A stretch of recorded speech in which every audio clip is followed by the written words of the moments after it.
Hello everyone, welcome to RB study corner. ये video आज आपके लिए बहुत ज़्यादा बेनिफिशियल होने वाला है, क्योंकि इस एक सिंगल वीडियो में मैं पूरे वेटलैंड्स कवर कर लूँगी, जो कि आपके यूपीएससी एग्ज़ाम्स के लिए बहुत ज़्यादा करके इम्पॉर्टेंट है। क्योंकि आप देखे होंगे हर साल यूपीएससी इसी टॉपिक के ऊपर कोई ना कोई क्वेश्चंस करता रहता है।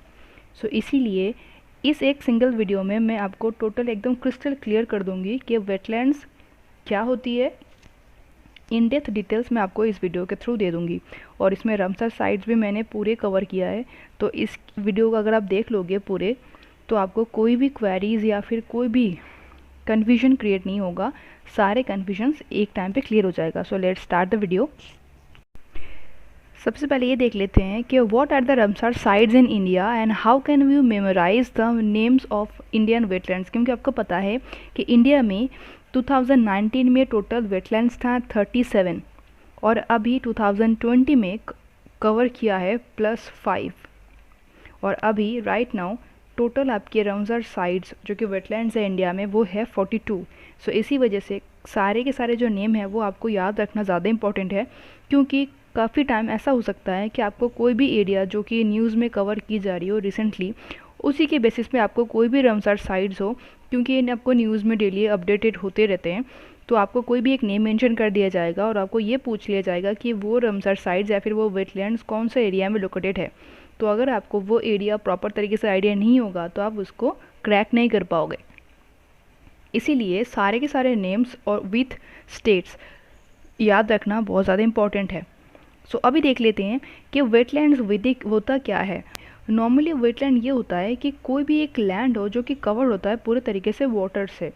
ठीक है, एक लैंड चारों तरफ से वाटर से कवर्ड होता है। अब वो लैंड हो, लेक हो सकता है, कोई ओशन हो सकता है, कोई डेल्टा हो सकता है, इन सबको वेटलैंड कहा जाता है। कि जितने सारे वेटलैंड्स है जो कि इंटरनेशनल इंपॉर्टेंस रखता है उन सबको रामसर साइट्स बोलते हैं। Why wetlands are called Ramsar sites? इसका वजह ये है कि रामसर एक एरिया है जो कि एक सिटी है जो ईरान में लोकेटेड है।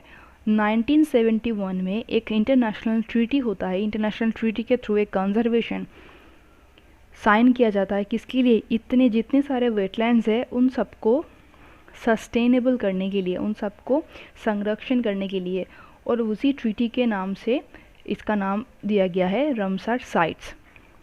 इसका मिशन क्या है? इसका मिशन ये है कि उस कन्वेंशन के थ्रू जितने भी वेटलैंड्स को कंसिडर किया गया है उसका लोकल और नेशनल कुछ एक्शंस होंगे, जिसके थ्रू उन सबको सिक्योर किया जाएगा, उन सब की सस्टेनेबिलिटी बढ़ाई जाएगी ओवर द वर्ल्ड।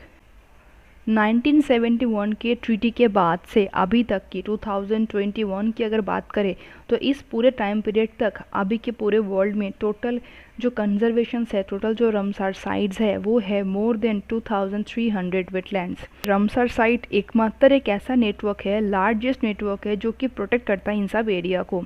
और ये जो सारी एरियाज़ है वो अगर देखा जाए तो पूरे ओवरऑल वर्ल्ड में 2.5 मिलियन स्क्वायर किलोमीटर को कवर करता है। लोकेशन के हिसाब से सबसे बड़ा लार्जेस्ट एरिया कहाँ पे स्थित है?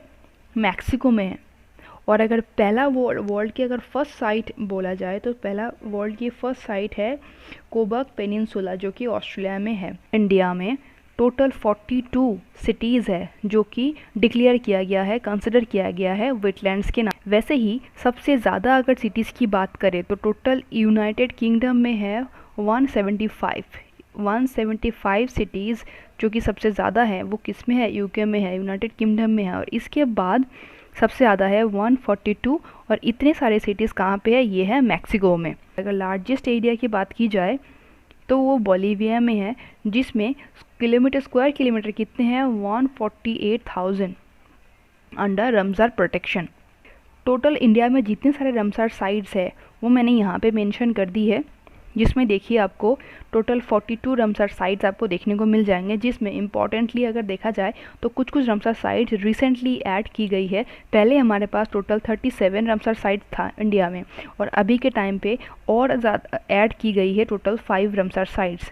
रमज़ार कन्वेंशन में जितने भी वेटलैंड्स डिक्लेयर की जाती है वो टोटल 3 पिलर्स के बेसिस पे की जाती है। इन 3 पिलर्स के थ्रू ही जितने भी सारे कंजर्वेशंस होते हैं उसमें क्या होता है, जो कॉन्ट्रैक्टिंग पार्टीज़ होती है वो कमिट करते हैं कौन से एरिया ज़्यादा इंपॉर्टेंट होते हैं, उसी की बेसिस पे वो लिस्ट बनाई जाती है। इंश्योर करते हैं ये कितना ज़्यादा इफ़ेक्टिव है, कितना मैनेजमेंट इफ़ेक्टिव होती है, कोऑपरेट इंटरनेशनली और trans boundary wetlands. Over the world आपको काफ़ी सारे एरिया देखने को मिलेंगे इस टाइप के, लेकिन सारे के सारे वेटलैंड्स क्यों नहीं माने जाते हैं? क्योंकि वही सारे वेटलैंड्स को वो डिक्लेयर करते हैं, इंटरनेशनली इम्पोर्टेंस मिलता है वही सारे चीज़ों को, जिसमें मान लीजिए कोई स्पेशल स्पीशीज़ हो और वही स्पीशीज़ वही इस पर्टिकुलर एरिया में पाया जाता हो, पर्टिकुलर क्लाइमेट में मिलता हो, या फिर वो बहुत ज़्यादा करके क्रिटिकली एंडेंजर्ड हो, उसको सेफ करना ज़रूरी है या फिर उसको सिक्योर करना ज़रूरी है।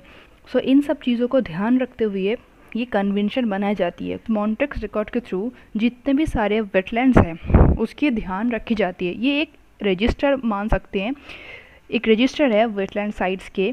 जितने भी सारे वेटलैंड्स लिस्ट है इंटरनेशनली इम्पोर्टेंस है उसके चेंजेस क्या हो रही है, या फिर मान लीजिए कोई इकोलॉजिकल कैरेक्टर्स की चेंज हो रही है, या फिर कोई ह्यूमन इंटरफेरेंस देखने को मिल रहा है, या फिर कोई जो वेटलैंड्स है वहाँ पे कोई पॉल्यूशन देखने को मिल रहा है क्या, कुछ भी चीज़ें, या फिर कोई टेक्नोलॉजिकल डेवलपमेंट की रिक्वायरमेंट है या नहीं है, या फिर कोई टेक्नोलॉजिकल डेवलपमेंट कोई कर सकते हैं क्या। तो इन सारे चीज़ों की देखभाल किसके थ्रू किया जाता है, किया जाता है मॉन्ट्रिक्स रिकॉर्ड के थ्रू, ताकि जितने भी वेटलैंड्स है उसको सही तरीके से और अच्छे तरीके से सिक्योर किया जाए। सो ये था ओवरऑल आपके मॉन्ट्रिक्स रिकॉर्ड और Ramsar sites and wetlands. So I hope इस वीडियो के थ्रू आपकी क्वेरीज क्लैरिफाई हुई है। सो मिलते हैं नेक्स्ट वीडियो में एक और नई वीडियो के साथ।